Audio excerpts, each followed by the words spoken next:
Ahojte priatelia, vítam vás pri ďalšom pokračovaní našich videí o grilovacích omačkách.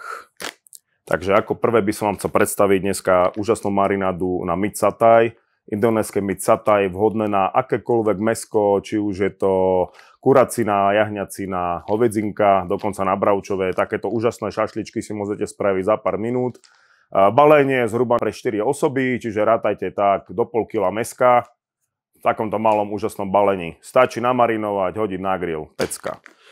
Ďalšia perfektná omačka, barbecue. Pozor, nemá to nič spoločného s americkou barbecue, je to len grilovacia omačka na kurča, takisto veľmi vhodná na jahňacinu, králika, kuracinku, v podstate akékoľvek mäsko, namarinovať z 2-3 hodinky v chladničke, očistiť, hop na grill.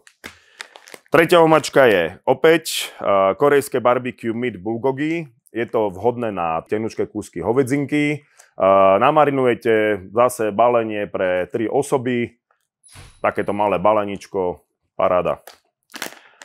Môj favorit, thajská omačka, grilovacia, vhodná absolútne na čokoľvek. Na zeleninu, na ryby, na krevety, kuracina, hovedzina.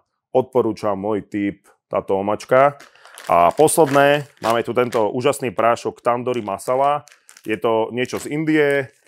Môj tip na kurča, tandoori, stačí biely jogurt, limetka, lyžička 2, tandoori, hodinku 2 nechať postať a máte úžasný obed, deti vám ruky otrhajú.